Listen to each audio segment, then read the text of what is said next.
Day number 1 for the restructuring work of this second apartment that I bought here in Vicenza, Italy. And I'm now just waiting for the architect, Flavio, to arrive and take measurements and photos to start building the design. Okay, so today we're in the first day of the work for this apartment. And I have my architect here with me, Flavio. And the first step is that he's going to take some measurements of the whole apartment, and then we're going to start to plan the work. So, come stai oggi, Flavio? Molto bene, grazie. Molto bene, Grazie. sono contenta di iniziare. Sì, dai, sarà un bel progetto. Bene. Ci impegniamo. And so Flavio begins taking measurements of the place and photos of every wall and every nook and cranny. The idea was to create a design that would maximize the space of this apartment, which had a kind of strange shape. It was long and narrow with high ceilings. We both agreed on the idea of preserving the historical charm of this place while creating a cozy inside that would be welcoming to guests, since we plan to do Airbnb with this one. Of course, I will need to first tear out all the old furniture and create a clean slate to work with.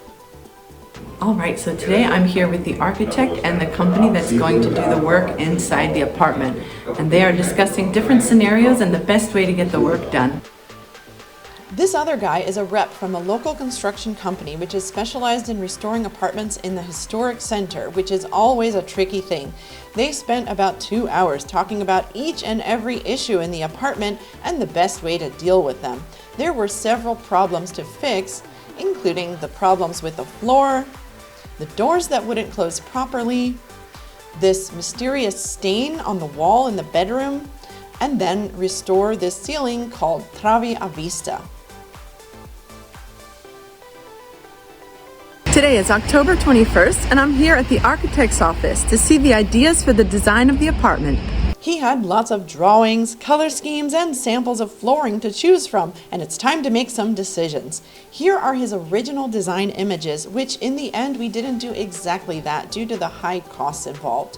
Today is the day that everything is getting torn out of the apartment. The existing kitchen, some old pieces of furniture. It was a little scary to see it in this state, since it kind of revealed more problems. At the same time, it was a huge relief to finally have it empty and be able to start the work. Then, me and 4 friends decided to do the restoration of the travi a vista ourselves. We used this special oil called olio paglierino, after cleaning off all the cobwebs, of course.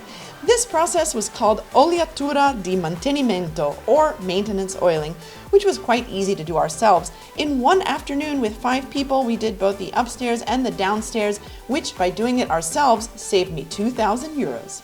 I definitely couldn't have done this project without the help of good friends, even if sometimes we didn't have the right tools. This is the Italian way to help one another. Then it was time for the new boiler, a very important piece of work, and then the electrician.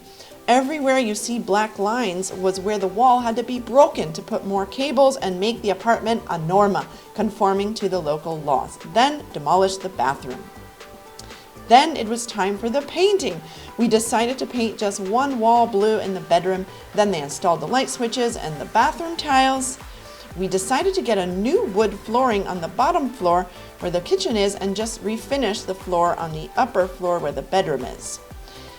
Then it's furniture time. Of course, the cheapest and fastest option to furnish the place was to get everything from IKEA, although the kitchen presented a serious problem because the walls were not flat.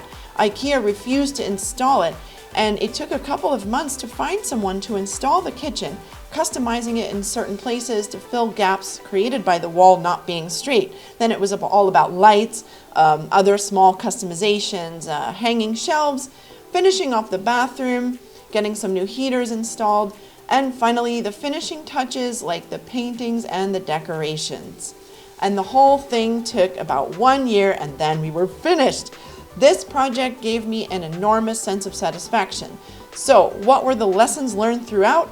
Number 1, it was good to work with an architect since I had no idea of what to do with the furniture, the colors, etc. Also, he had an enormous list of contacts to call upon to do different pieces of the work, and he organized them to come to the place even while I was out of the country. However, that brings me to number 2, the architect doesn't do everything. You still need to have your hands in many things. And then, whenever possible, it's important to monitor the work to ensure quality. If something is not done right, just withhold payment until they come back and fix it. Number 4, everything takes much longer than you would expect. I wanted to do this work in 2 to 3 months, but that was absolutely impossible. This is Italy, and the reality is you need a lot of patience for all the unforeseen difficulties, delays, cancellations, and no-shows of workers. Number 5, the expenditures were almost double of what we originally budgeted. We wanted to spend $20,000, and in the end we paid $36,000.